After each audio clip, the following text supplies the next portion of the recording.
Cabang 015, kelompok 23 Prodi Teknologi Informasi. Nah, pada kali ini saya akan menjelaskan sedikit tentang dasar-dasar tasawuf.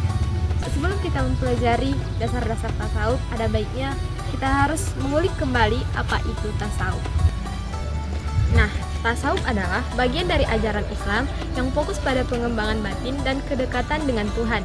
Tujuannya adalah membersihkan hati dan jiwa dari sifat-sifat buruk, serta meningkatkan kualitas spiritual agar lebih dekat dengan Allah.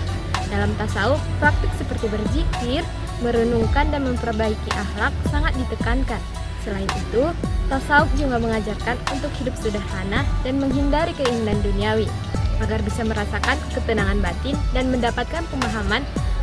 Habib Hussein Jafar berkata, ada 3 ketika Jibril datang untuk menjelaskan ajaran Allah. Yang pertama Islam, kedua iman, dan ketiga ihsan.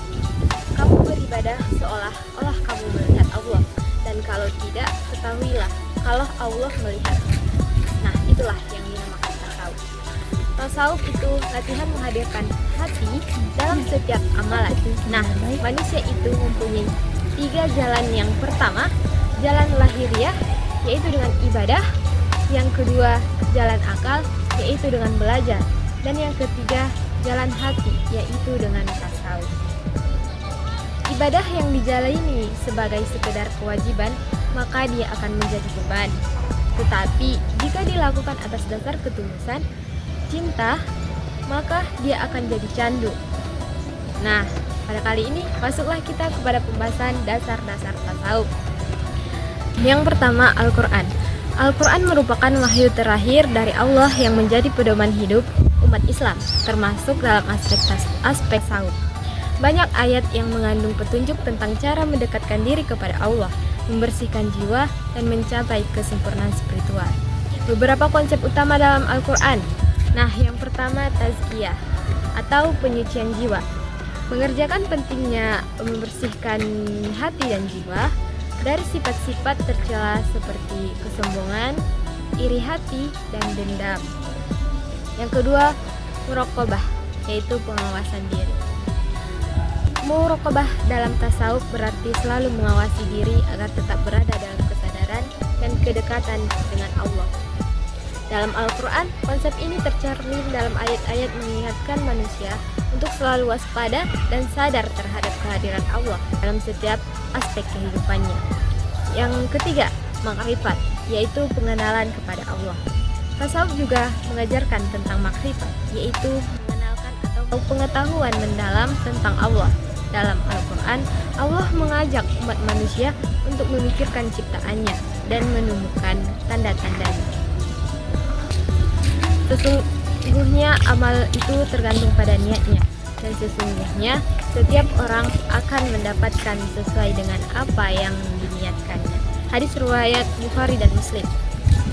Hadis ini yang kedua, sumber dan dasar tasawuf itu adalah hadis. Hadis sebagai perkataan, perbuatan, dan persetujuan Nabi Muhammad SAW juga menjadi sumber ajaran tasawuf. Hadis-hadis yang mengajarkan tentang hubungan dengan Allah, sifat-sifat baik yang harus dimiliki oleh seorang muslim, dan cara-cara mendekatkan diri kepadanya sangat mempengaruhi dalam mengamalkan tasawuf. Nah, yang pertama ada ikhlas atau keikhlasan. Perbuatan yang dilakukan harus didasarkan pada niat yang ikhlas untuk mencapainya. Yang kedua, juhud atau kehidupan sederhana.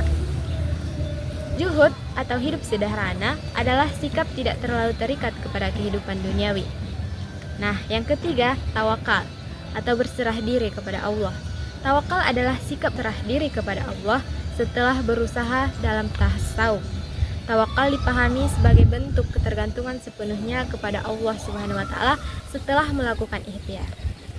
Yang terakhir, muraqabah dan zikir. Muraqabah dan zikir yaitu mengingat Allah. Banyak dijelaskan dalam hadis Nabi Muhammad SAW untuk selalu mengingat Allah. Guru saya pernah berkata, seorang muslim bukan hanya untuk menjalankan syariat, tetapi juga menjalankan tarikat. Kalau kamu hanya menjalankan syariat, salat hanya 5 waktu yang wajib, sedangkan nikmat Allah selalu datang kepadamu setiap saat.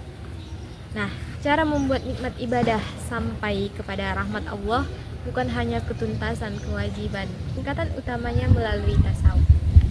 Cukup sekian yang dapat saya sampaikan, kurang dan janggalnya saya mohon maaf. Wabillahi taufiq wal hidayah. Wassalamualaikum warahmatullahi wabarakatuh.